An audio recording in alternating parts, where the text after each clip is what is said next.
Okay, thanks. So, welcome everyone for this presentation, discussion, sharing of the two books and some film clips and having your response. So in the screen, I think shared, you can watch the cover, front cover of the book, The Auditory Setting, the first book. And the talk will be divided in two parts. Part one is presentation from the book with some discussion of films and audiovisual work from the auditory setting. And the second part, we go to presentation of the Nomadic Listener, the second book, and also present a radio piece based on the content of the book, The Nomadic Listener. The auditory setting is going to be published on 1st of April 2021. It's in the press. So yet it's not available, but I can send you in the chat, if the chat is open, the link to the book's website so that you can directly have a look at the content and different portions of the publication. I'm sending the book URL to your chat.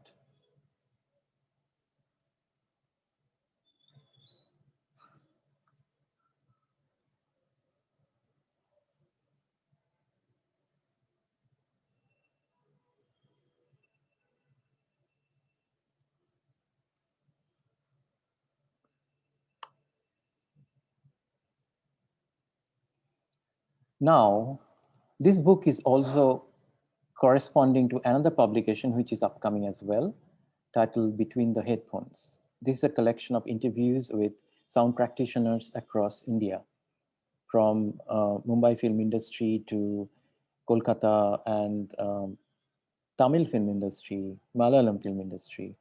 A number of sound practitioners contributed to this book.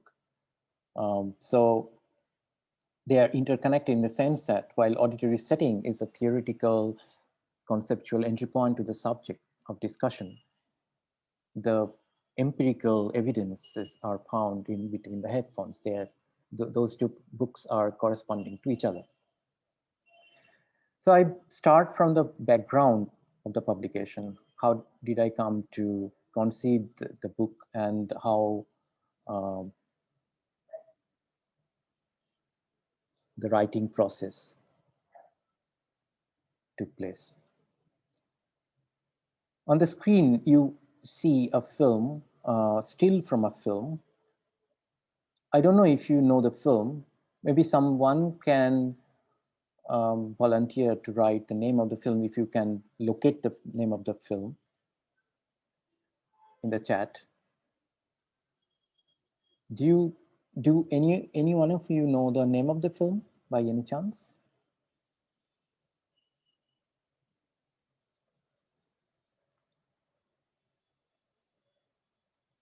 No, it's not Mandi. It's Que Viva Mexico by Sergei Eisenstein, 1932. That was the first film that I have seen in my life when I was a boy of 8. So I read from the book, how was my experience, first cinematic experience. My first cinematic experience was at the age of 7 when my father took me to experience Sergei Eisenstein's unfinished magnum opus, Qui Viva Mexico, 1932. The film was screened with his other works at an international festival in our small town. This visually stunning yet silent film, albeit accompanied by an asynchronous musical score and voiceover in Grigory Alexandrov's 1979 version, opened my eyes and ears to an intriguing and appealing mediated world for the first time, a world I remain curious about. I imagined sounds recorded in the evocative and dreamy landscapes of post-revolution Mexico. My fervent anticipation of environmental sounds for each of the majestically shot sequences, depicting mythical landscapes crowned with cactus plants and ancient pyramids, met with obtrusive musical score of Grigory Alexandrov's version, which bothered me. Environmental sounds were missing, though I knew they existed somewhere due to my own experience of sounds from the countryside, fields and grasslands around our small town. I used to live in a picturesque landscape, a plateau on the Bihar, Jharkhand now, Jharkhand Bengal border. So I knew how a landscape, an elaborate landscape, sound like. Even though the moving images in this film were powerful enough to engage me, I was frustrated and annoyed that these sounds were not included in the cinematic experience. These thoughts gathered in my mind as I left the movie theater. I was 8 at that time, with imagined sonic menageries resonating in my head. Outside, I was sensitive to the sounds around me. This experience instilled in me a deep affinity with film and the filmic experience, as well as arousing my curiosity about the construction of its sonic world, leading to the development of a critical attitude toward sound, the sonic environments, and media production. I started going to the cinema frequently since then, and much later enrolled myself at SRFTI as a film sound student. While fascinated by the tone, texture, and layered composition of sounds from nature and environmental or ambient sounds of places, locations I encountered, I also listened critically to the sonic universe of film each time I went to the cinema. Through my experience of various cinematic genres, I confronted the absence of atmospheric or ambient sounds, or sounds from the film's actual locations. In my first scholarly paper in 2007, which I presented in a seminar at Jadavpur University Film Studies Department, I focused on how ambience could contribute to a sense of place if given enough scope in filmmaking. I argued that the imposed limitations practiced in standard film sound production create lapses in the existence and recognition of site-specific sonic information for each film soundscape. By this time, in 2007, I was already making field recordings and composing with ambient sounds in response to the skin-centric and visually dominated field of film production. The above-mentioned paper in 2007 was the beginning of my work's critical articulation within a growing interest for sound studies and academia in general, not only to voice my concerns on these issues, but also to situate my artistic practice within this conundrum and the genealogy of sound practice in general. At a certain stage, these considerations were instrumental in writing this book project. My sound art practice was simultaneously driven by environmental concerns. Through field recordings in sites torn by industrialization, I was exposed to the environmental decay in many parts of a rapidly developing and post-colonial re-emerging India. I questioned how many of these transitory sites and environmentally troubled landscapes were frequented and depicted in film and media production, and how sensitive they were towards sonic environments disappearing at the hands of profit-hungry consuming natural resources, including fields, grasslands, and various other natural sites. You can remember what happened in Singur. So Singur-like situations were abundant in West Bengal and in India and South Asia in general, because many of these grasslands and natural sites were taken over by industries to involve the people and landscape there in the process of industrialization, and therefore exploiting their natural resources and displacing the local people. I was aware that the intrinsic layers of environmental sounds from these sites would be lost through industrial exploitation and technological mediation, turning the landscape into a site of spectacle, consumption, and entertainment. The cultural appropriation of nature and the environment and its audiovisual resources into man-made environments in architecture, buildings, as well as film, media, and cultural production became a focus in my work. I was moved by the fact that natural ambience was being engulfed by mediated ambience, fulfilling human needs to the detriment of ecological organisms. One of the works I would like to share with you, sending via the chat, is Decomposing Landscape, which is in different disseminations, published, exhibited, performed in different contexts. I'm just sending the link so you can later listen to it in case you are curious. I'll not go deeper into my work at this stage because a lot of discussions are waiting in the context of the auditory setting, the book. So when we think about the history of coming of sound in cinema, or more specifically, ambient sounds used in cinema, we need to go to the first talkie, that is Jazz Singer, 1927, which is understood as the first sound film in the history of cinema. In India, we know Alamara, 1931, by Ardeshir Irani, which was a talkie based on a Percy theater theme. Alam Ara, we don't know how it sounded like because the print doesn't exist.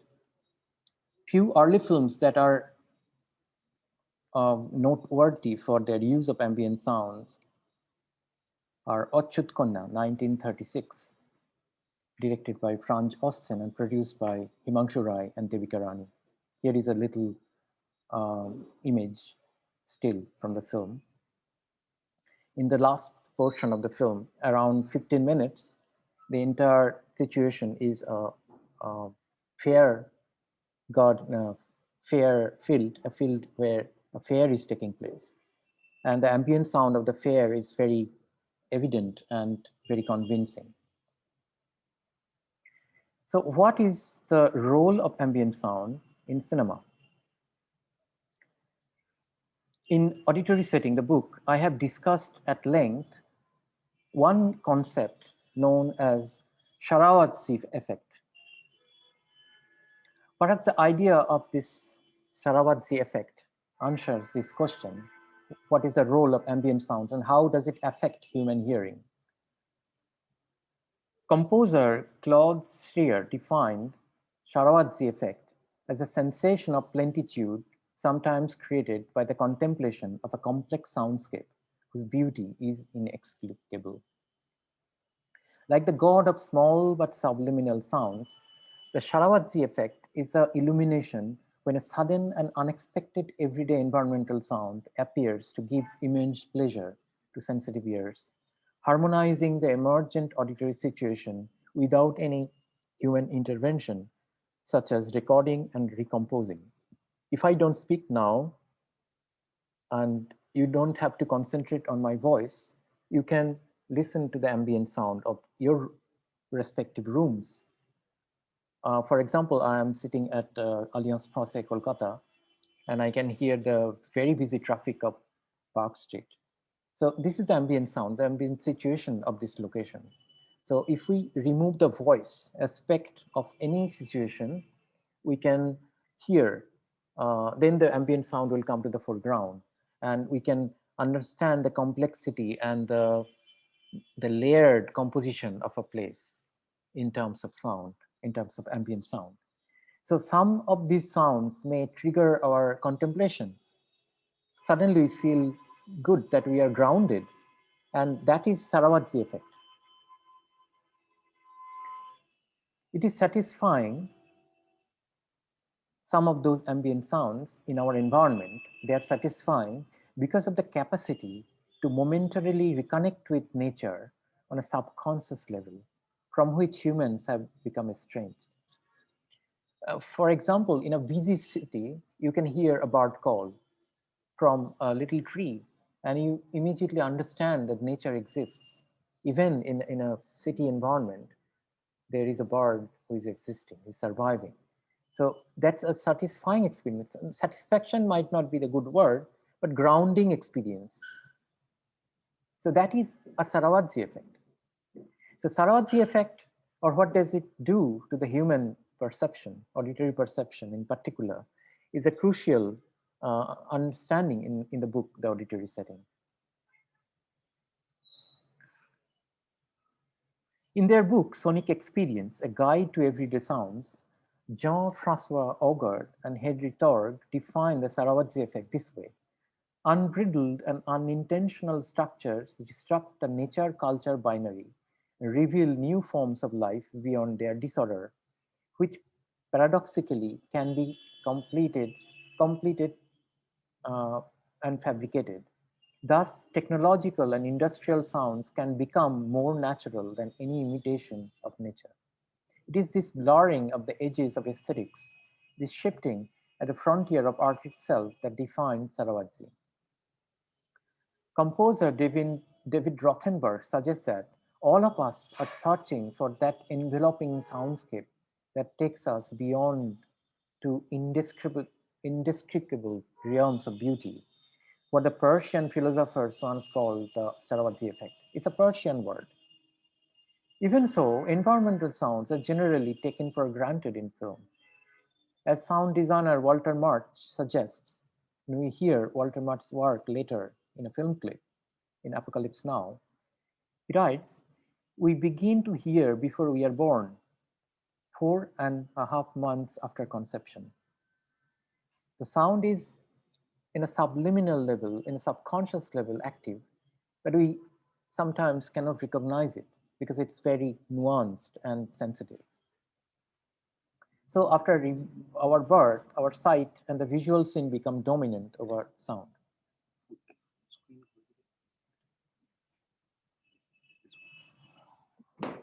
But then I cannot read.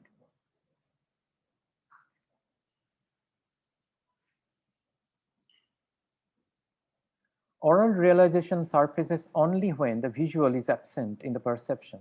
This is somewhat like a blind person feeling insecure when objects around him or her are moved. But film is a mediated construction, not a replica or lived splice of our perceived world. In the value system of filmmaking, environmental sounds are mostly perceived as noise. A film soundtrack includes or excludes particular ambient sound elements, depending on the story. If its use is diegetic, then the soundtrack will not disturb the audience's attention from the camera, focused on the character. In the case of non-diegetic usage, such as music, the soundtrack will highlight sounds that may not actually exist but add color in post-production, like underscoring certain emotive situation. With this approach, some environmental sounds are used as refrains, sometimes, comparable to musical motifs in films when made by authors with sensitive ears. For example, Satyajit Ray or Andrei Tarkovsky. Their work involved ambient aesthetics, sensitive ears to environmental sound available in a particular location. Like the Sarwathi effect, they can supply moments of subdued and sublime pleasure that we usually do not acknowledge. They inject hues of vibrant aural colors to replace a one-dimensional dialogue background score sound effect scheme of film soundtrack production, which merely serves the visual dominance of the film's narrative. So the auditory setting, the book, is a culmination of many years. As I already mentioned, at the age of 8, I saw the first film on the idea of ambient sound and its usage in film. It was incepted in my mind. So you can start from the age of 8, this question that was haunting me. This culmination of many years of intensive thinking, questioning in these lines. and later doing research and sensitive listening to films and audiovisual media, and most importantly, engagement with different locations. This is where the engagement in the sound environment of different locations will be revealed in the second part in the presentation of the book, The Nomadic Listener, during extensive travel across the globe. So those two books are connected in a very personal level. The very personal inquiry that germinated into this book, The Auditory Setting, started when I was fresh out of engineering school and contemplating joining the film school, SRFTI. At that time, I was a cinephile and a film buff. I used to travel to different parts of India to attend film festivals. Every evening, I used to come to Alliance Française or Max Muller Bhavan for evening screen shows. And during SRFTI screenings at the 6 in the evening, we had every day archival screenings. So I attended each day at least three films for 4, 5, 7 years. I am still a film buff, but my earlier innocence of the student days has been partly replaced by a critical attitude. My curiosity for sound in film and media arts are distilled in this book. The book investigates how narrative and a sense of place are constructed in film and media arts through the reproduction and mediation of site-specific environmental sounds or ambience. Although this sonic backdrop acts as the acoustically mediated space where a story or event can take place, there has been little academic study of sound's undervalued role in cinematic setting and production. Drawing on theories of narrative, diegesis, mimesis, and presence, and following a varied number of relevant film and audiovisual works, this book is an exploration of human agency in mediating environmental sounds in the Anthropocene. Anthropocene is a geologic era with unprecedented control and accelerated exploitation of nature. Few concepts need to be understood in this context, in the context of the book, like place, site, location, ambient sound, sonic environment, the auditory setting. These are the concepts which are constantly dealt with in this book. The place is a generic term, while site or location as a term are more specific. Site denotes a point of an occurrence or event where something important happens. Site suggests a particular place that is used for a certain public activity. Hence, I have used the term site more often than place to specify the narrative in a filmic context. Ambience and ambient sound. In film and media production, ambient sound or ambience is more used, ambience, the word, term, is a standard term that denotes the site-specific background sounds such as wind, rain, traffic, murmurs, room tones, providing locational atmosphere and spatial information. These two terms appear to belong to the same family of concepts in sound practice and theory and can be used interchangeably. Etymologically, ambient sound underscores the material and functional aspects of the term, whereas ambience emphasizes social and cultural connotations. Sonic environment, mise en sonore. Mise en sonore is a term that I have coined in the book and described at length. The term sonic environment crafted within a film and media production as the auditory setting or mise en sonore. Mise en scene, you all know, student of films, mise en sonore is the space that is shown in a film frame, is a framing of a location or a space inside a filmic environment. In mise en scene, many of the objects that are outside of the frame is not included in the framing process. Similarly, if we replace the concept of visual space with a sonic space, we can term it mise en sonore.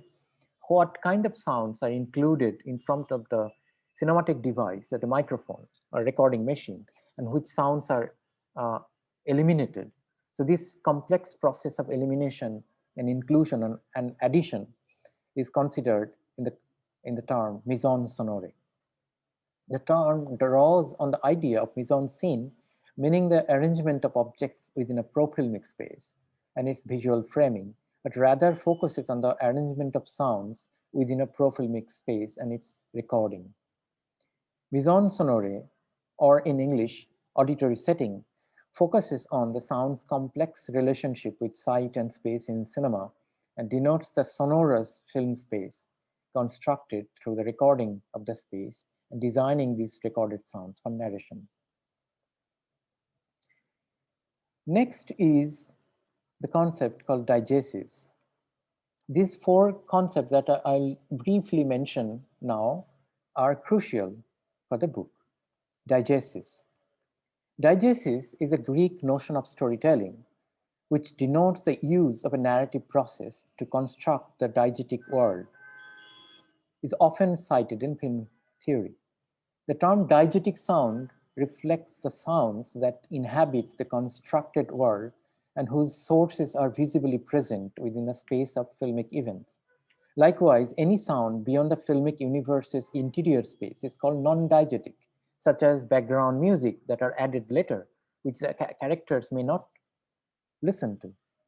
The most common example of non-diegetic sounds is, as I said, background music, which the characters do not hear and is not present within the space of the filmic event.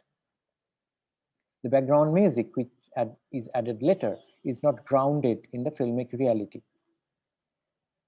Then mimesis, which is even more complex. Mimesis, as opposed to the basic tenets of diegesis, which means depiction or narration, suggests imitation or representation.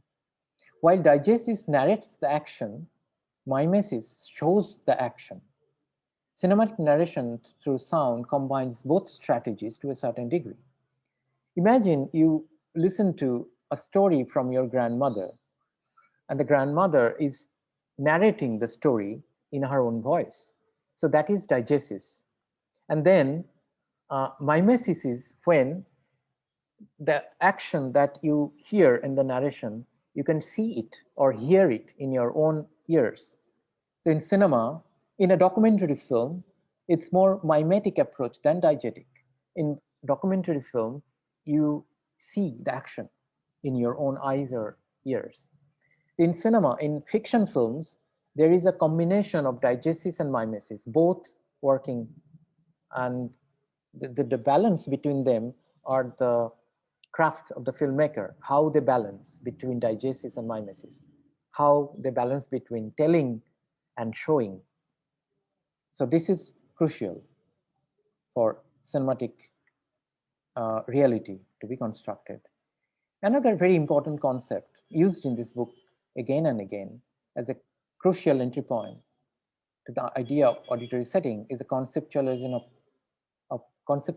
of presence, which concerns the degree to which a medium can generate seemingly accurate reproduction of objects, events, and space, representations that look, sound, or feel like the real. For example, the first telephone conversation between Alexander Graham Bell and his assistant, Watson, was that, "Watson, please come over." So when they are talking in telephone, Graham Bell was missing Watson's presence. So if you understand this desire of presence in any mediated experience, for example, in cinema, this desire is crucial for making any filmic example or filmic experience real. The presence is therefore a very crucial understanding of cinematic production or any mediated construction. The fourth understanding is rendering. We need to understand rendering as a concept, which is very important for film and video makers' terminology. Rendering denotes a film production process whereby a digital system or any system, even analog system, administers information from a coded data source and uses that information to produce and display a simulated image. So you photograph a location and then bring it into a studio, and then using that uh, photographic or videographic information, you create a different narration. This is rendering. The process can be compared to an artist's rendering of a scene from a realistic source. For example, a painter can paint a landscape looking at a landscape. So the landscape, the actual landscape is rendered as a painted landscape. So this is the idea of rendering. With the increasing sophistication of computer graphics since the 1990s, rendering has become a distinct technical process of film and media production, editing. Rendering also connotes reducing, suggesting that reality is condensed in this process. So this is the basic background of the book. Now we go to the second part of the book, where I describe and also at the same time analyze the historicity or the historical outlining of film production. If you read the screen, shared screen, you see the three different markers that I have proposed in the book.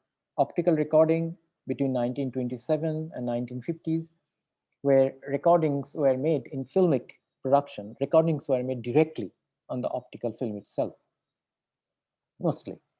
Around early 1950s, magnetic recording started to be used in Hollywood and many parts of the world.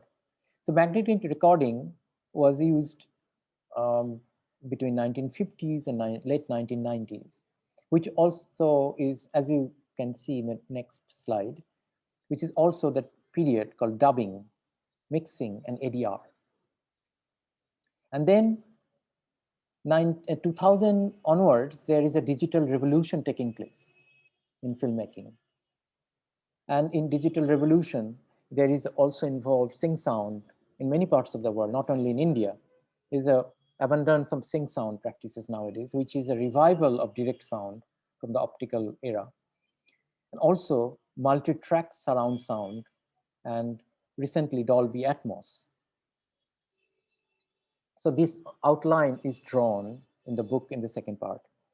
And the third part of the book, we go to specific locations, generic locations. For example, land, film, meadow. Now I would like to ask you if you know any films or your favorite films which are based on locations such as land, field, or meadow.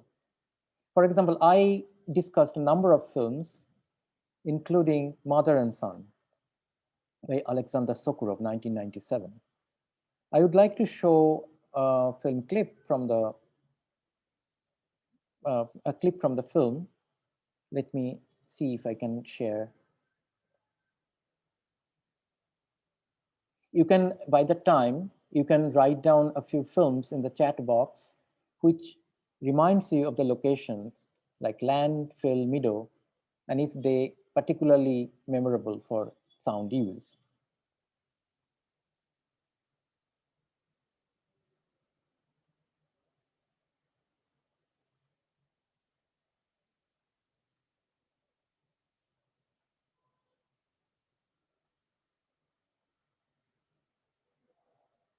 Mother and Son.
Mother and Son, 1997 by Alexander Sokurov. The little clip that you have seen or and also heard, it's actually blowing in the wind because the prominent ambient sound is the wind. It's everywhere, and most of the sequences um, are abundant in ambient sound of the wind, as well as the natural sounds of the birds and forests and the landscape itself. A complex and resonant layer of ambient sounds interweaving a number of site-specific elements such as wind through the meadow, birds flying by, distant bells, and a passing train makes the sonic experience enriching and emotionally compelling. Such an affective atmosphere is constructed by the sheer presence of the meadow as a sonic environment in all its detail and depth. The auditory setting resonates with the emotional concern that the son has for his ailing mother. They are the two characters in this film who both live in a cottage by the meadow. The audiovisual relationship can be understood as contrapunctal, since the nature in the meadow is vibrating with life. Wind blows powerfully through the meadow, carrying a number of sonic traces of the locality, such as church bells and forest murmurs, while the view of the dilapidated house and two characters are laden with sense of devotion and surrender. The depth of field in the ambient sound charges the setting with deep sadness and loss due to the mother's ensuing death. Simultaneously, the spatial dynamics of these environmental sounds leave the auditory situation open for transcendence beyond loss by connecting the here and now with the ethereal and eternal. The density of ambient sounds keeps the frames open, which are often distorted by deliberate reflections that make the image precariously unsharp and mysterious. The asynchronous and contrapunctal relationship between ambient sounds, such as which are natural, mimetic, deep and dense, layered and alive, and the sparse and unnatural moving images, diegetic, with characters apparently oblivious to the lush green nature and movement of life, makes the audiovisual synthesis mysterious and poetic. The meadow, as a sensitive lyrical auditory setting, allows the narrative of death to be transcended, making the film deeply emotive and moving. Next general location that I discussed in the book is forest or jungle. You can all write in the chat box the films that you remember for their setting in a forest or jungle. There are many, but I discussed in this book, among many others, these three. Opur Sangsar, if you remember one sequence in Opur Sangsar, 1959, Satyajit Ray, where Opur is passing through uh, a forest in his meanderings after the death of his beloved. That sequence is very poetic in the sense that the forest murmurs are mixed with a minimal use of music, which creates an ambient which is evocative. Tropical Melody by Apichatpong Virasatakul in 2004 is set in a forest. Antichrist by Lars von Trier 2009, also set in a forest, mythical forest.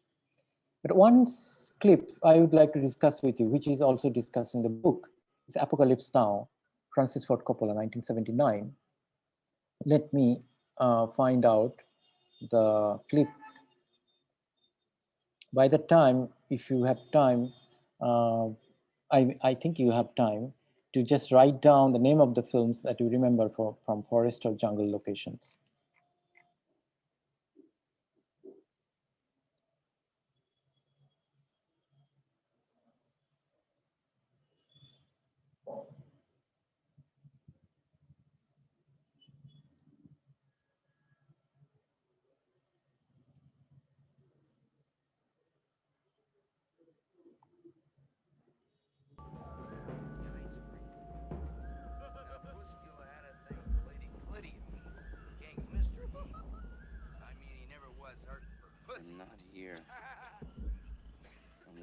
through the jungle gathering mangoes.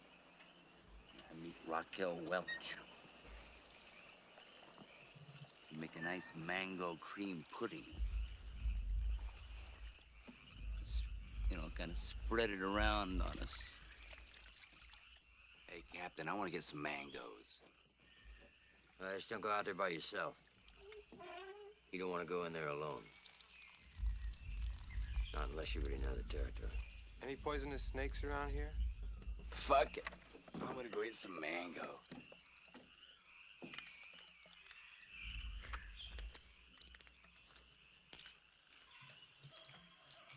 Chef. Yes, sir. How come they call you that? Call me what, sir? Chef. Because you like mangoes and stuff? No, sir. I'm a real chef. I'm a saucier.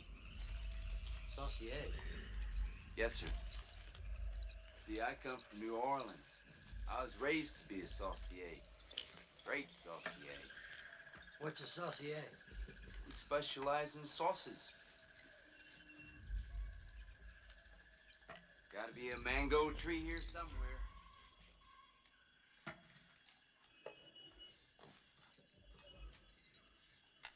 And then I was supposed to go to Paris, study at the Scoffier School. Then I got orders for my physical.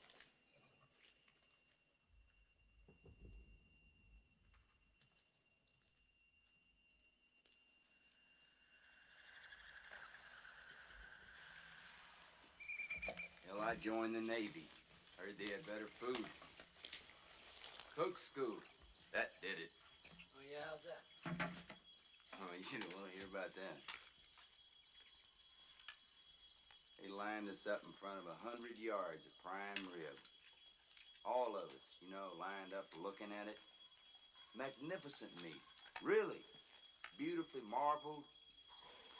Magnifique. Next thing, they're throwing the meat into these big cauldrons. All of it. Boiling it. I looked inside, man, it was turning gray. I couldn't fucking believe that one. That's when I applied for radioman school, but then they gave me the engine.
Captain, come on! What's happening? Go! Let's go! Man! Chief, you were right. Never get out of the fucking boat! Please, bring that 60 forward! What? Never get out of the boat! What? Never get out of the boat! I gotta remember! Never get out of the boat! Please, on the 60! Never get out of the boat! Get out of here! Down! What happened? How many is it?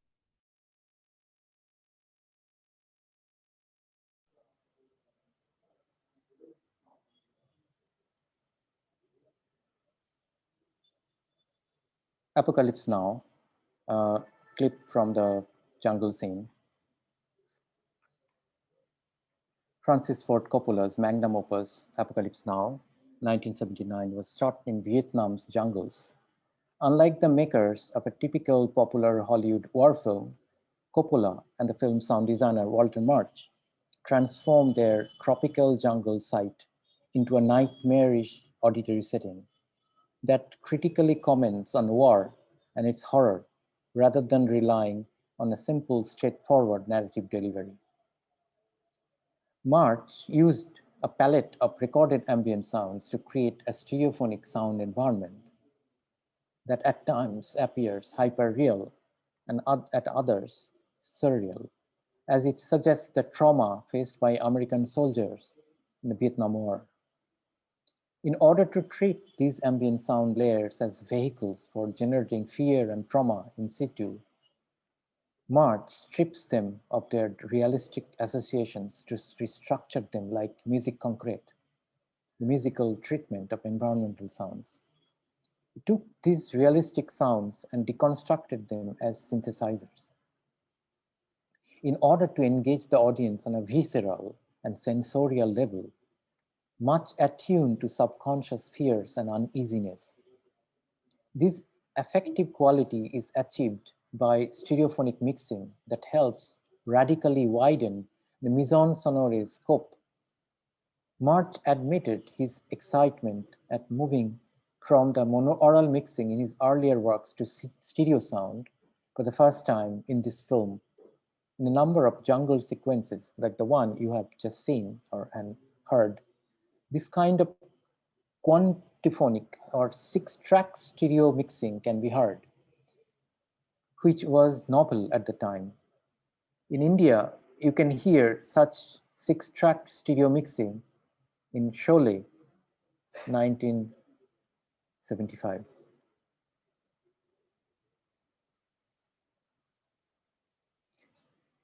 Next location is village, rural environment. I don't know if I have enough time. Maybe the organizers can tell me how long I can go, but I have at least 9 locations to discuss, but maybe the time will not allow for the spectrum of locations, but to limit maybe 2 or 3. Village, rural environment. You can write in chat the films that you remember from your experience, personal experience of films that are set in a village or a rural environment. I have discussed in the auditory setting, the book, a number of films, including Mirror, Andrei Tarkovsky, 1975, Oshoni Sanket by Satyajit Ray, 1973, a famine-affected village in Bengal, and Ori Dhatu by G. Aravindan, 1987. But the clip that I have chosen for you, which also discussed in the book, is Satan Tango by Belatar, 1994, which is one of my favorite films. It's a 7.5-hour long film, if you can, if you have the patience. But here I just the opening sequence from the film I would like to play for you. Let me find the clip and share with you.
Satantango, a desolate village and its inhabitants, are confronted with displacement and dispossession through endless suffering. The opening long take, with a duration of about 9 minutes, depicts a large herd of village cattle wandering through the derelict village houses in the muddy road without a direction and then vanishing in the distance, occasionally trying mindless intercourse with each other. Their cry of desperation is lost within an ambient sound of incessant and gloomy drift of wind through the village and a distant sound of church bells time stretched, indicating a sense of doom. The shot establishes a bleak auditory setting of hopelessness and emptiness of the human condition in a post-communist era East European village. More than this premise, the film questions the idea of leadership and betrayal of the political saviors stuck in their egotic world, like the political saviors and leaders we see today. Tar presents a microcosmic view of the social, political, and spiritual collapse of humans. Next location is indoors, which is favorite for many of us, I know, in the pandemic.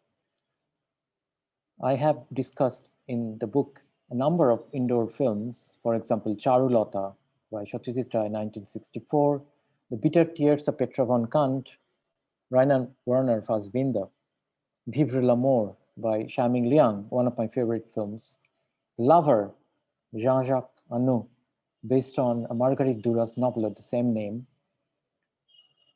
Asha Jawar Majhe, The Labor of Love by Aditya Bikram Sengupta, another fascinating film made in just 2014, very sinful. The one I would like to show a little clip from it is Besheezed by Bernardo Bertolucci, a most unlike film from Bertolucci's career, 1998. It's an indoor, I don't know how to describe the film from a genre perspective. It's a genre bending film and very intimate, very personal film. One little clip I play from it for you. By the time you can write down in the chat the films that are set in indoors that you can recommend or remember at this moment.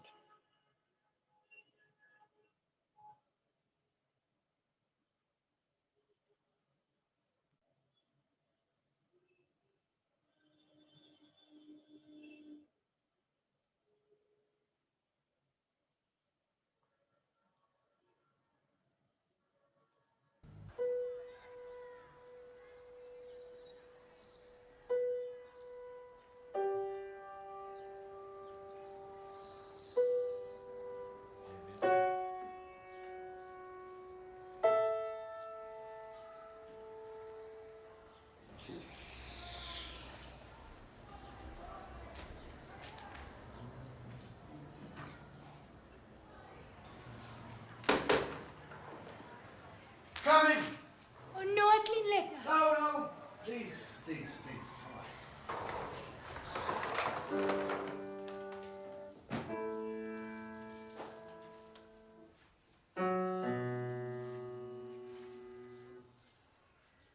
Shanrai, could you please pass me some of the manuscript paper over there?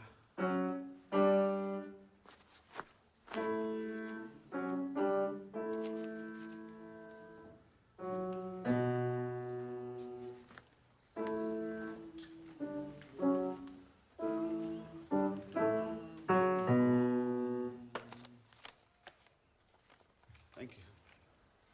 There's no much to dust, no. Yes, I know. The carpet could do with some hoovering, though.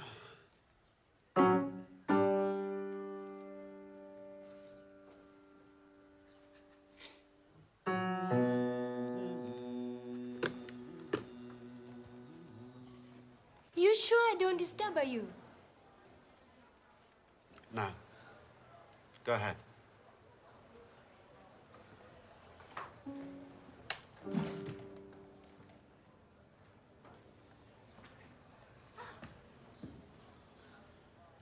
bookcase.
Besieged by Bernardo Bertolucci.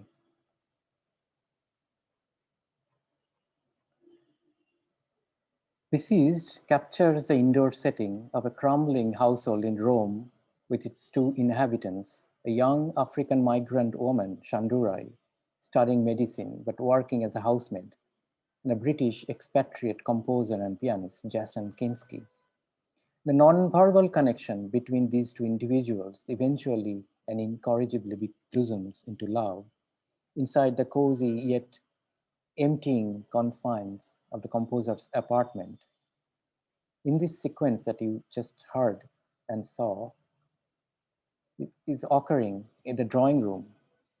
Their subtle communication through sound takes an ethereal note. Kinski is working on a new composition, and the sound of his piano playing is suspended inside the room full of ambient sounds from a very lively neighborhood in Rome, in that particular place, zone, area, Rome. He's distracted and not in the mood to work. Shandurai is cleaning the room with a noisy vacuum cleaner. As they share glances full of unexpected affection for each other, Kinski starts to respond to the sound of the vacuum cleaner in his next note, which takes more adventurous and rhythmic form. The new work is also influenced by the African songs he overhears playing on the radio in Shandurai's little room under the staircase. Shandurai stops cleaning and responds to the composition through restrained body movements, which show that she likes the tune. Theirs is a collaboration via non-verbal dialogue based on intimate listening to affective presence, desire, and racial boundaries within the socio-politically loaded context of a demanding outside world, where migrants gathered to find work, a place to live and survive in Europe, and to escape war, famine, military coups, and poverty. So I come to the very end of this presentation. I just would like to mention a few observations I made following this study, the study of different locations and their ambient sound in film, which I would like to distill like this because of time constraint. Popular films generally seem hostile to ambient sounds being an integral part of the soundtrack, even when a film is shot on location. Sounds from the direct environment are usually controlled on location to minimize what enters the filmic space. On a film set, sound tends to be limited to mere voices and sound effects in most cases, making the construction of soundtrack predominantly dependent on asynchronous sound sourcing, often from stock sounds. Through this process, instead of representing the established location, sites, film sound drifts away from documenting the unique site. The production approaches a synthetic design made by an operator working under the specter of mechanical craftsmanship. The sound practitioner's independent listening sensibilities often find no place here. Even though some authorial choices are focused on ambient sound use, such as the one you have just seen and heard, in most cases, this is the general scenario that ambient sounds are ignored. Indeed, the sound practitioner is familiar with their material being marginalized by a film's visual aspect, visual domination, this domination of the storytelling. Sound has long been taken for granted as a mere appendage within the world of experiences that cinema produces. It has hardly ever been conceived as having an independent, distinct identity that could acquire a separate voice. Sound has not been allowed to carry a parallel narrative, but has merely played a supportive storytelling role. Film sound rarely provides, except few cases like the ones you have seen. These are exceptions. If you watch popular films such as Bollywood films, Hollywood films, or other mainstream films, they don't is not allowed to carry a parallel narrative there. Film sound rarely provides a complete oral journey that the listener could appreciate with their eyes closed in the cinema. Right from the beginning of sound films, compulsory song sequences or typical background scores take up most of the soundtrack space and often limit it from becoming a sonic environment. The remaining layers are given to character dialogue and, often cases, music. Performed voices and hyperreal sound effects float on the background score, and in some cases, song sequences provide relief or punctuation or narrative. This has been the usual soundtrack structure since talkies began. So here I end the first part, the presentation from Auditory Setting. I now move to the second presentation from the book Nomadic Listener. We have little time left. Nomadic Listener is a book that I have been working on since 2012, and it is based on a research on migration, contemporary urban experience, and sonic alienation. It is a poetic exploration of locations through traveling. Various locations such as, let's say, under a bridge, inside a running train, in a train compartment, in a escalator, in a metro, or on a rooftop, or sitting by a window, these different situations, which has Sarwathi Effect, which instill a sense of contemplation in the listener's mind, those situations are explored in sound recording and in writing. So this book is a collection of a series of texts stemming from this kind of psychogeographic explorations of contemporary cities, including Copenhagen, Berlin, Paris, Lyon, Brussels, London, Kolkata, Vienna, Delhi, Hong Kong, Mumbai, and many others, Amsterdam, New York. Each text is an act of listening where the author, myself, is recording my surrounding environment and attempting to attune to the sonic fluctuations of movement and the passing of events. What surfaces is a collection of meditations on the minutiae of life movingly interwoven with the author's own memories, associations, desires, and reflections. The readers are brought inside a tender map of contemporary urban experience, the often lonely, surprising, and random interactions found in traveling. I will now send you in the chat box one radio presentation from the book. Today is a radio day, World Radio Day, and to commemorate, I'd like to make you listen a presentation from the book, from the content of the book, including the text and the sound components. It's a 20 minutes long piece, and then we stop today's event. It's a SoundCloud. I will also listen with you. SoundCloud page, which you can listen on your own in headphones, where I read from the book and play the sound and live.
I listen to the city, intending to push the record button, even though I am elsewhere at this time, as the day evolves towards a mature evening.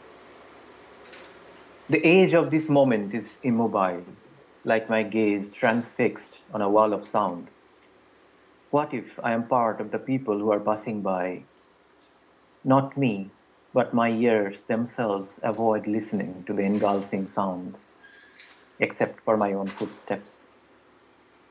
Dark clouds hover over the people who pass by the site of listening. They sidestep it altogether, as if to avoid understanding the practice of auditory presence. I wonder what they think, looking at a microphone and seeing me as its shadow. But my thoughts do not remain static at all. They dissolve quickly into the crescendo of sounds that emanate from the hand-drilling machines on the construction site, just at the distance of interruption. I have been standing alone here by the roadside since morning, in front of the perplexing buttons of the recording machine. Is the act of attentive listening in a public space considered madness?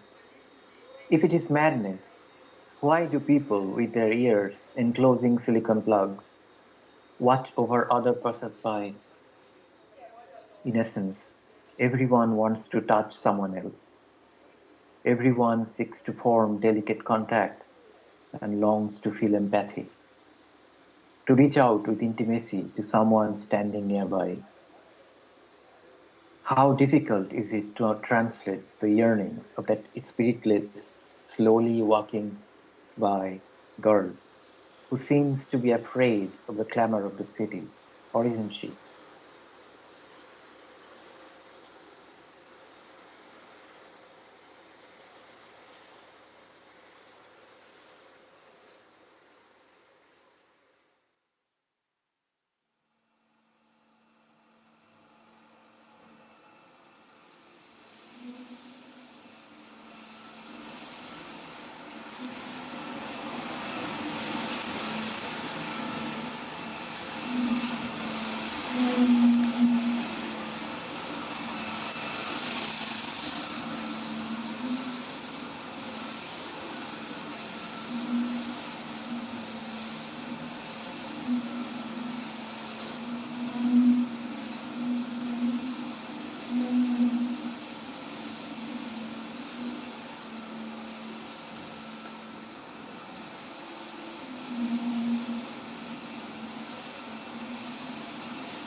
I do not belong anywhere.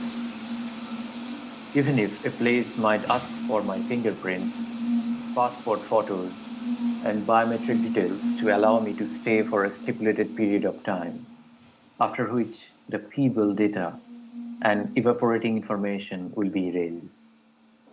Whose land is this? Do I have consent to step in? To whom it may concern regarding the geopolitics?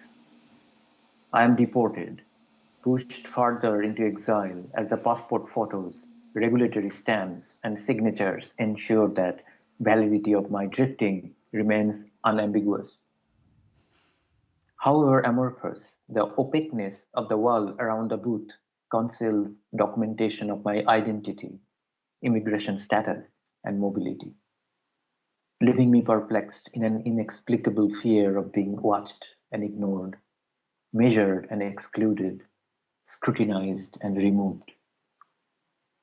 The small room of waiting in which they have put me is not silent, but the drone of the vacuum cleaner is dominated by fear and a certain kind of impermanence, which in turn define the psycholocation.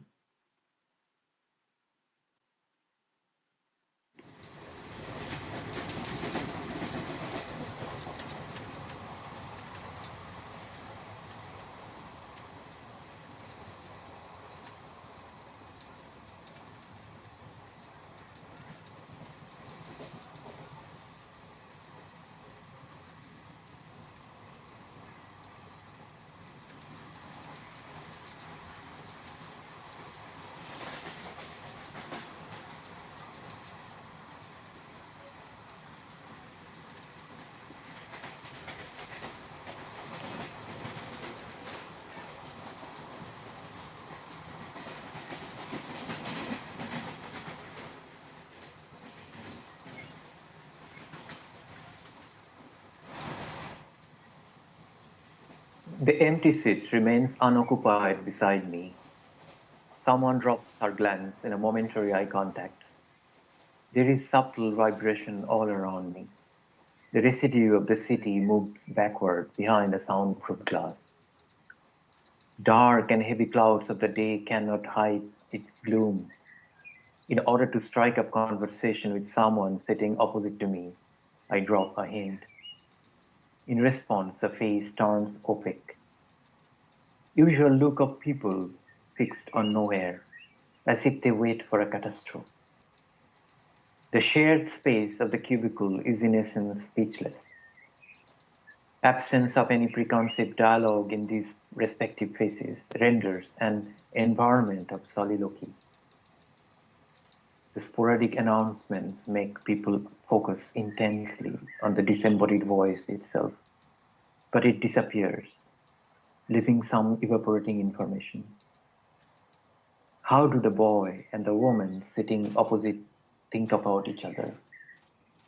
Their numb glances say that they are completely oblivious of each other's presence, as if separated by a pane of glass and joined by loneliness. The young woman takes away her glance from the child to reduce her mindfulness into an open book lying in her lonely lap. Interaction comes to a standstill. Air doesn't carry the smell of adjacent bodies.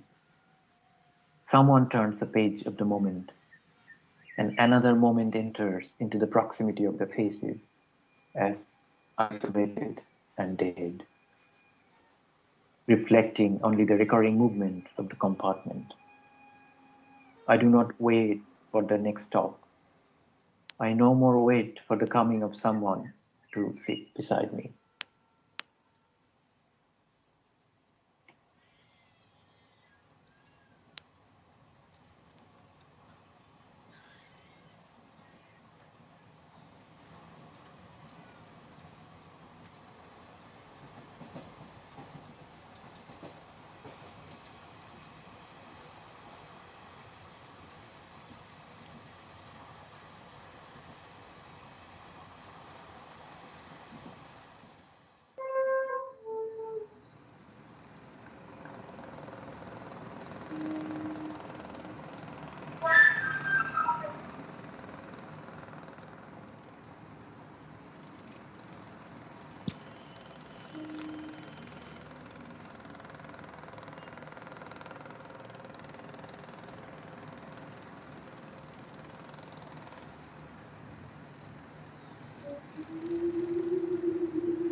The shoreline, where the vibrating city meets the indolent sea, imperceptibly disappears.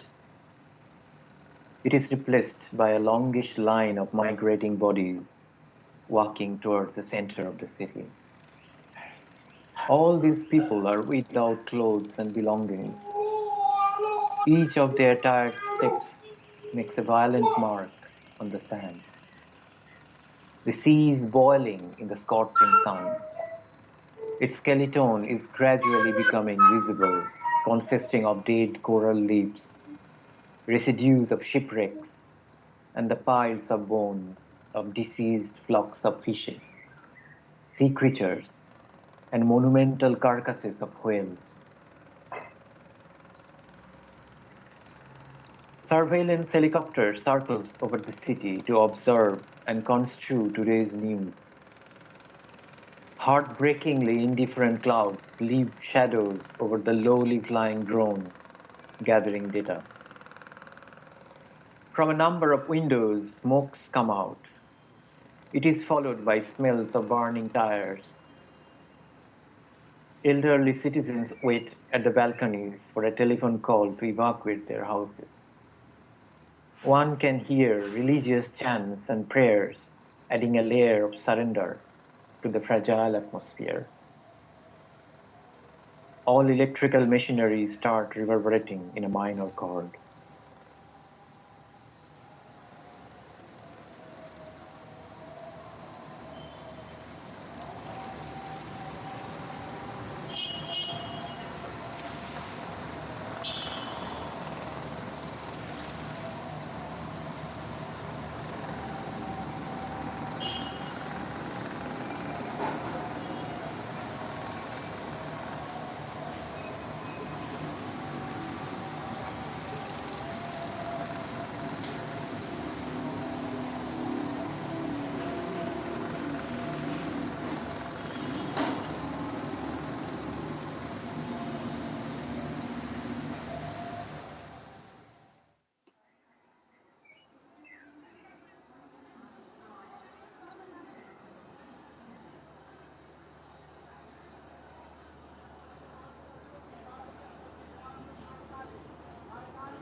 Deep sighs of leaving home and the homecoming song intersect in the middle of a frenzied rail station. The ebb and flow of the errant figures are weaved together by a major chord of the train's whistle and the gargles of the engine, anticipating a specific departure, an imagined arrival. For some who just left home, objects are remnants of the household left behind. They augment their forward moving with nostalgia for the home. Tiffin box, water bottles, room keys, plastic packets with whatnot.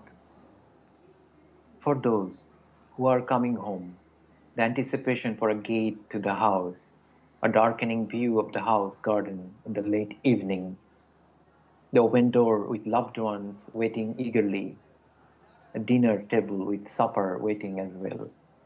All these images tone down their excited nerve with hope and contentment.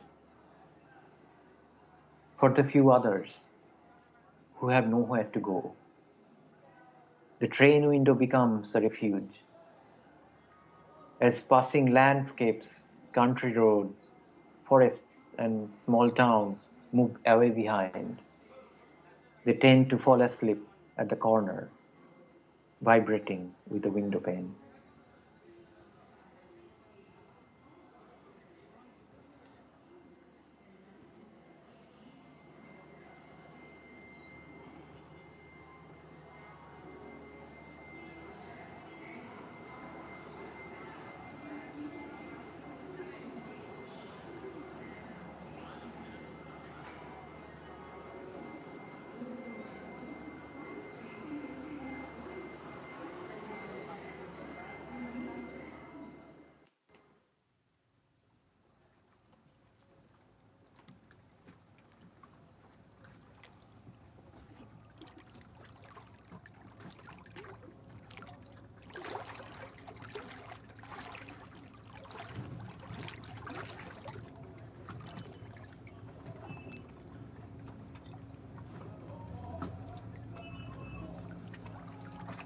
I guess that you are at the end of the radio show from the Nomadic Listener.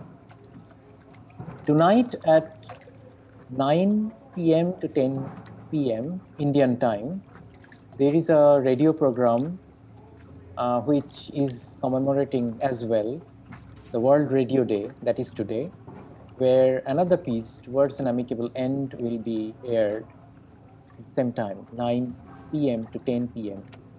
If you need, if you are interested, I can send the link to you in the chat. Water splashes on the jetty since the medieval times. Sound of this primordial contact between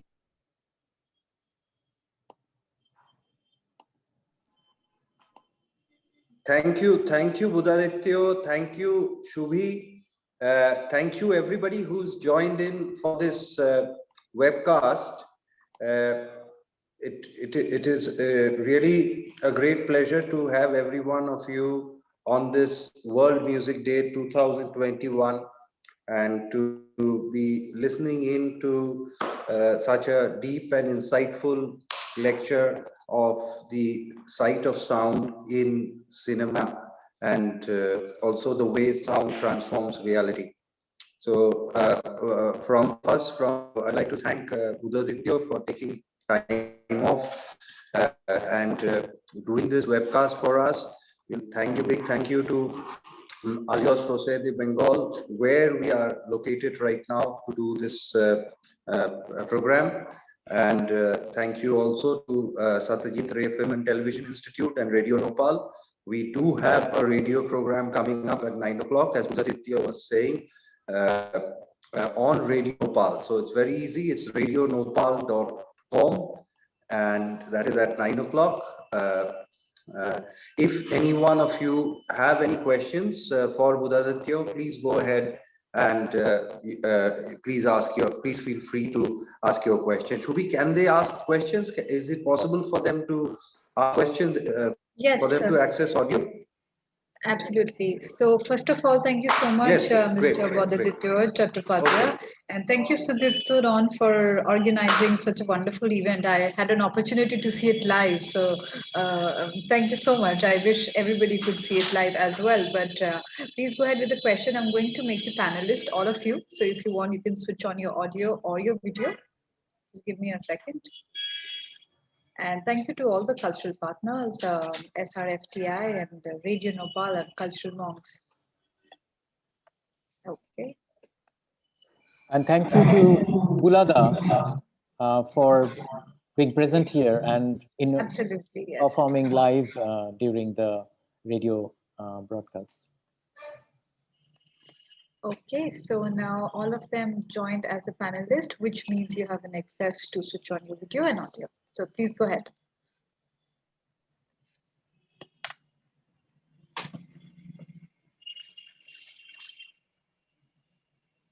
Oh, I see Mark out here. Mark, I thought you were not, it's great to see you at the end of the show. So yes, we have Mark with us. I wanted to introduce him earlier in the show, but he's joined right now. Mark is my fellow colleague at Masterpiece, which is an organization which promotes peace through culture, sports, and Mark is also a podcaster. And we'd like to hear from Mark about a few words from you on this World Radio Day, please, Mark. Okay, hi. Nice to get to speak with all of you. I was enjoying the presentation the last, I guess I joined about an hour ago.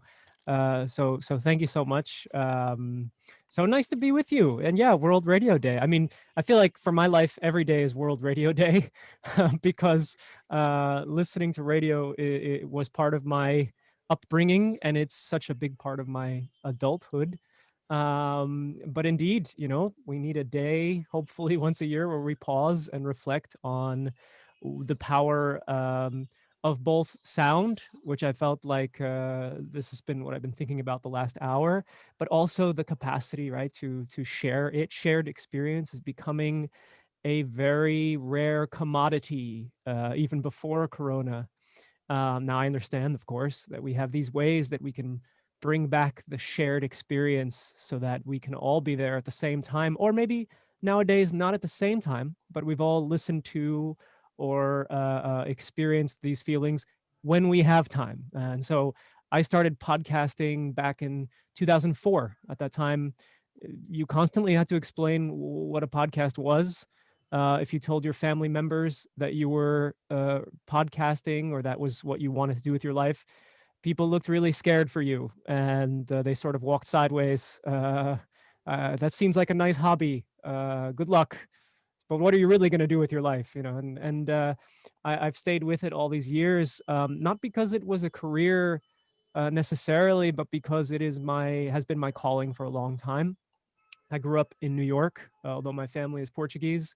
They immigrated in the 70s, and I had the sort of luck to grow up in New York in the 1980s, when radio wasn't just something that was for companies with a lot of money for, you know, popular music only. There was that, but we also had community radio that the listener would donate money if they had any, or the listener would participate also. The phone calls, for example, you know, that old idea, were an essential part of radio as much as the host and the guest was. And as a child, I listened to that, and I also had the great fortune that my parents were involved in radio for the community. There was no money in it. It was simply they felt the Portuguese community needed to better understand what was happening, not just in the world, but certainly in their own neighborhood. And so as a child, my parents were always busy recording, trying to gather information about what was happening. Maybe we were a bit nosy about our neighbors and how the kids were doing and what the adults were doing. And so radio was always there for me in my own basement. My father built a studio, got enough money for the equipment that I saw as a child and was not allowed to play with, but maybe sometimes I did. And so I grew up with the reel-to-reel, you know, recording to reel, this magnetic tape. And the demagnetizer was one of my favorite machines. It was a mystery. It had a red light on it. And if you rubbed this circle on it, the tape would be completely blank. This for me was very fascinating. But of course, as an adult, it was computers, and it is still microphones. But these tools have evolved, but the idea remains the same, right? It's to hear voices from all over the world. It's to hear sometimes just simple sounds that we can share, but also it could be the more complex, the storytelling.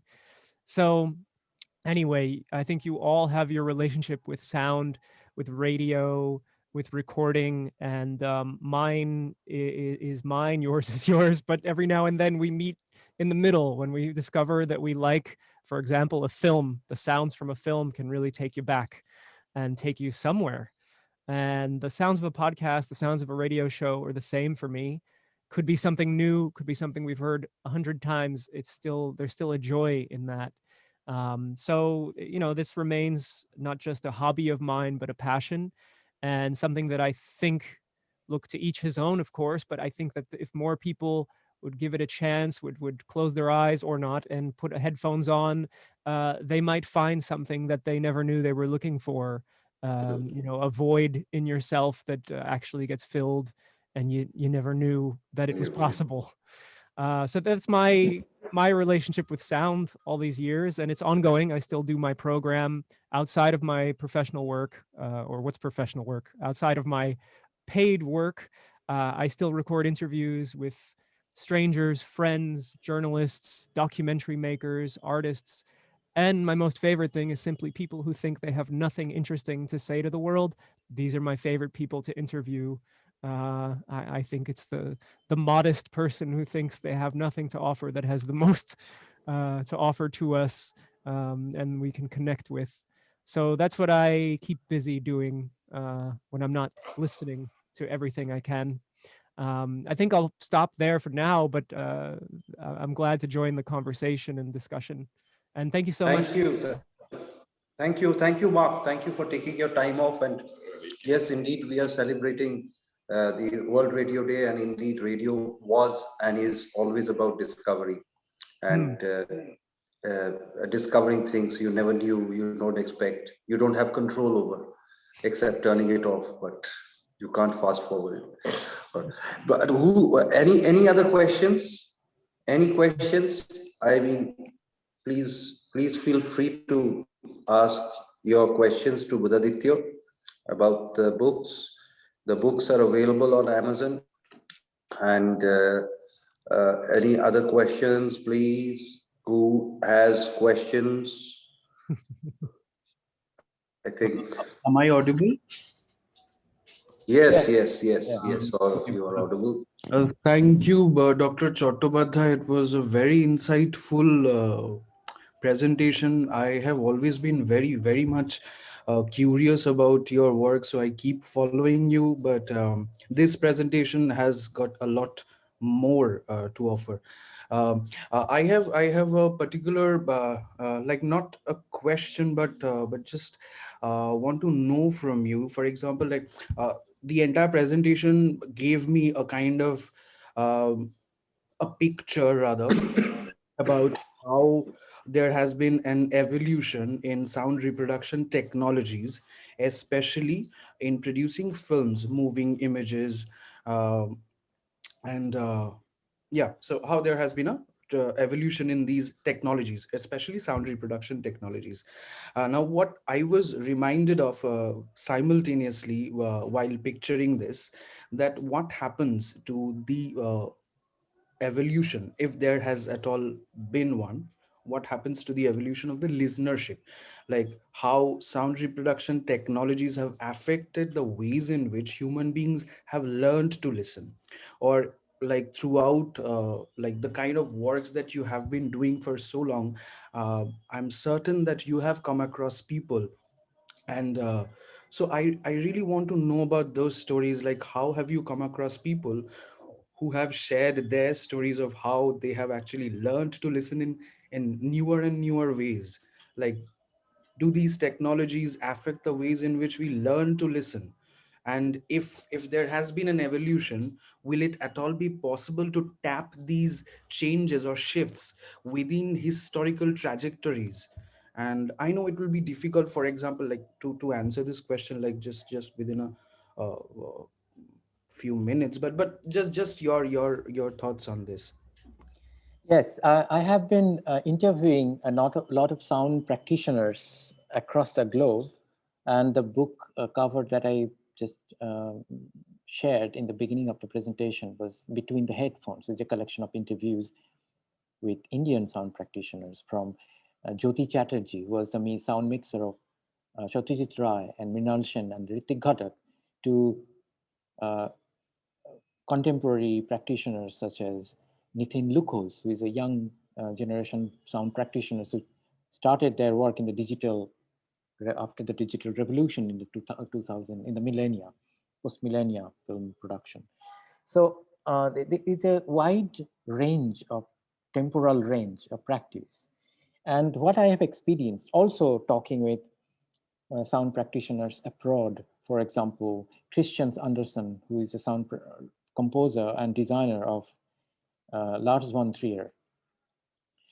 So they prefer, what I understand is that there is a fascination for stereophonic spaces.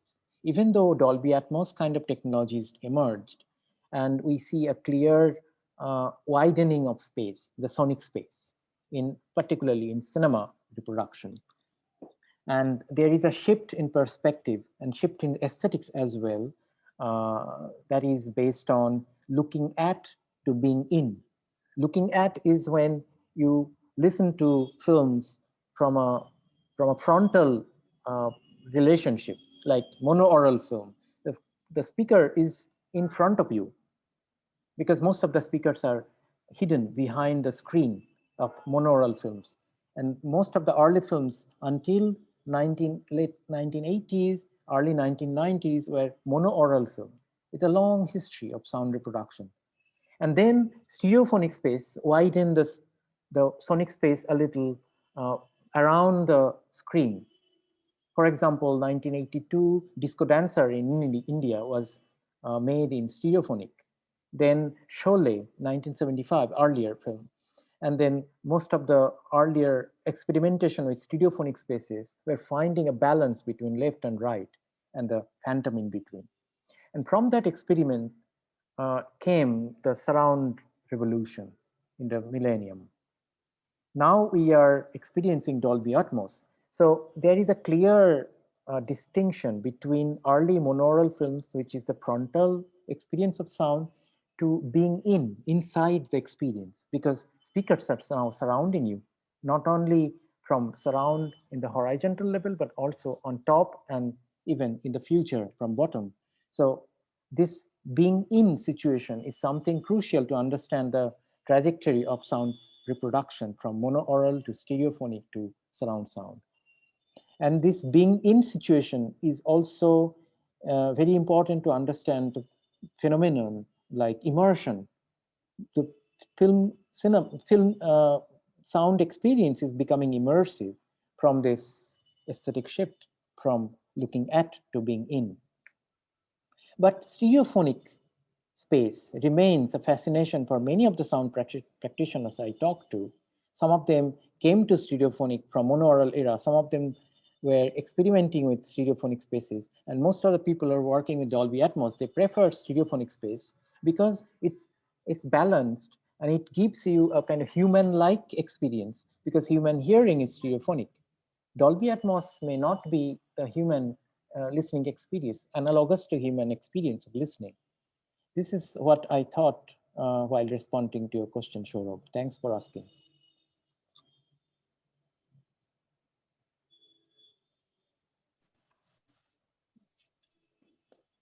Any other questions?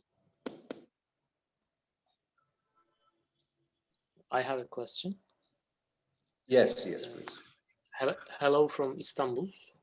This is Görkem Özdemir.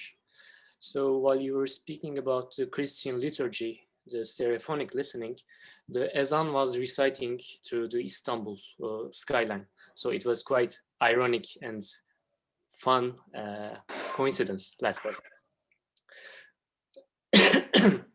My question is on the current TV series, Netflix, Amazon Prime, Mubi, etc. So according to your first lecture, you were stating that the popular Hollywood movies were try to get this hyperreal sound. But I mean, I feel like they're more closer to than the art films rather than Tarkovsky and the others, because it depicts the current urban, let's say, soundscape right now. So what are your thoughts on this and the current production of documentaries? So most of the documentaries are also made of hyperreal sounds. They are full with follies of birds, follies of, I don't know, foliages, plants, and whatnot. Thank you. Yes, I totally understand your questions and the problem of hyperreality created by folly. And many of the sound practitioners I talk to, they don't prefer to do folly. They would like to record the sync effect, which is not folly, which is the actual sound happening when the action is taking place, the footsteps that is taking place while it is being performed. So the actual sound effect, they would like to record that actual sound effect and perhaps enhance them to make them kind of demanding and attentive listening from the audience. They put them with a bit of layering with the foley. So they do foley, but they foreground the actual sound effect. And then they put the foley in the background so that there is a kind of harmonic relationship between them. But popular demand in the audience is based on dramatics, and to keep that dramatic flow, even in documentary films, foley is used, and this is a kind of palette that is part of the normative structure of filmmaking, where foley is underscored as a better way to put sound effects in the screen.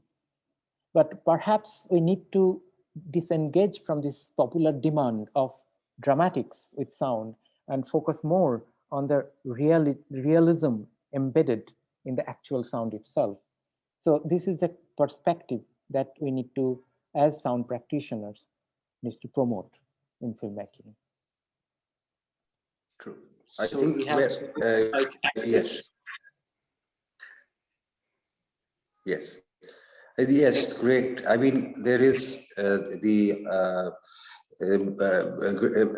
definitely a spiritual denotion that sound has in our lives, as sound emerges as a very pure form in rituals, and but of course in films it takes a different form. So I think Buddhaditya's work and all our a lot of our journey is, I was discussing with Mark, is how to decommodify art or decommodify culture and to decommodify sound and go back to its purest form, so that we before we utter the finality, we have gone through the elements. So I think the elemental nature of segregating sound is very interesting, and we would be looking to engage more with that in the future. So thank you so much. And anybody else has any questions?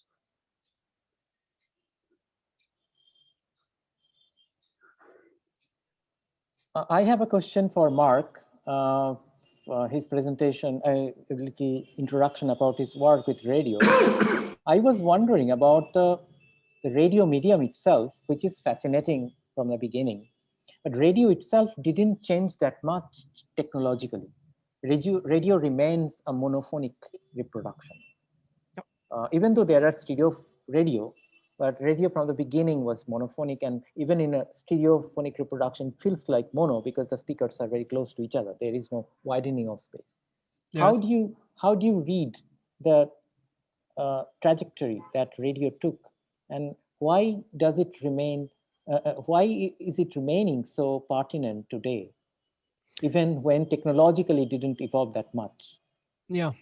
So what I saw up close in New York being the media world where I was a student, where I was a child and becoming an adult. And what I saw were industries that although we had community radio, there was also the commercial radio. They were the dominant ones. They had the good frequencies. They had the best. The big battle in New York is, can you afford to keep an antenna on the Empire State Building? Or after 9/11, did you have the misfortune of having, among other things, an antenna on the World Trade Center? What I saw was an industry that stopped evolving, stopped daring to make choices based on the idea of quality of sound, on the idea of the experience for the audience. And the priority became, of course, the commercial demands. How many more advertisements can we fit? What other forms of advertisements? These things kept pushing and changing. But unfortunately, it's something similar to what happens with a lot of the internet, not to stray, but the internet is supported and backed up. It's all built on, for example, Google. Google is based on advertisement. We're all enjoying culture and side effects, communication side effects, but the driving engine is advertising. And if your driving engine is advertising, the choices you make from a structural point of view don't prioritize the auditory experience, in my opinion. So, for example, just to be brief, of course, there's a community radio station in New York, WBAI. And as a child, I would always listen to them. You hear programs you would never hear anywhere else. Prison radio, radio for Native people. We did not have this anywhere else on the radio. You could not listen to audio that was made for and by prisoners. The mass audience presumably didn't want this, but I was certainly interested, of course. Even this radio station, being community focused, had a limit of funds. They weren't commercial, but they relied on people's generosity and some grants from foundations. So their choices were also shaped by, how are we going to raise enough money to keep this antenna, which is an old technology, but keep it in its position because you rent that space? And how are we going to raise enough money to simply pay the bills? Innovation, it was always last. And as a result, when the internet became slightly more mature for audio, it leapfrogged, right? Audiences online were growing, audiences on the terrestrial radio shrinking. So you remind me of how radio stopped, at least where I'm from, and of course I've spent a lot of time in Portugal, I'm in the Netherlands. Radio has also stopped evolving, stopped daring, or to be daring, and made these choices based on commercial interests. So the innovation has had to come from brave people on the internet, where you don't necessarily have to pay for that antenna or for that office space and so forth. It's unfortunate. I'm painting a somewhat sad picture. Some great traditions did survive, but it wasn't the priority to evolve technically. So you mean to say that internet radio is a kind of public media, more purer, in a purer form, because it has possibility, yeah. Yeah. Yeah, the costs are lower. That was the problem. The barrier for entry and to stay a radio station was so high that, considering the questions that you're bringing up about type of audio, the equipment you use, it was, if this microphone could last 30 years, we hope so, because we don't want to look into any other kinds of microphones. We use the ones we have. I mean, in a way, it was also about using the resources you have to the utmost, but it was a commercially driven industry, and it made commercial choices. And I think in many ways it's written its own what's the word, sort of death statement. It will hang on as long as it can, but it's dug its own grave. At least commercial radio, I believe, has. But again, I mean, Mark could probably say that by being brought up with radio in New York, comparing different types of radio, because New York has probably seen this revolution with radios. We have also been brought up on radio, but that has been on All India Radio and state broadcasters, and shortwave and FM came much later. And that is where I think the commercialization started. But initially, radio used to carry a lot of public interest programming and classical music and very interesting interviews and new ideas. Yeah, new ideas. And the shortwave was a very beautiful way of discovering strange lands. So yes, true. So any other question? We'll be now. Unfortunately, we've come to the end, or rather, we have exceeded our end, and it is hopefully not an amicable end, because at 9 o'clock. Yes, we have to be ready for the radio show tonight. So I think better to say. And hopefully we will see you, some of you guys, at 9 o'clock again. Yeah. Okay. Thank you so much for your attention and listening and presence. Thank you. Thank you. Bye-bye. Bye. Bye-bye. Bye. Bye. Bye.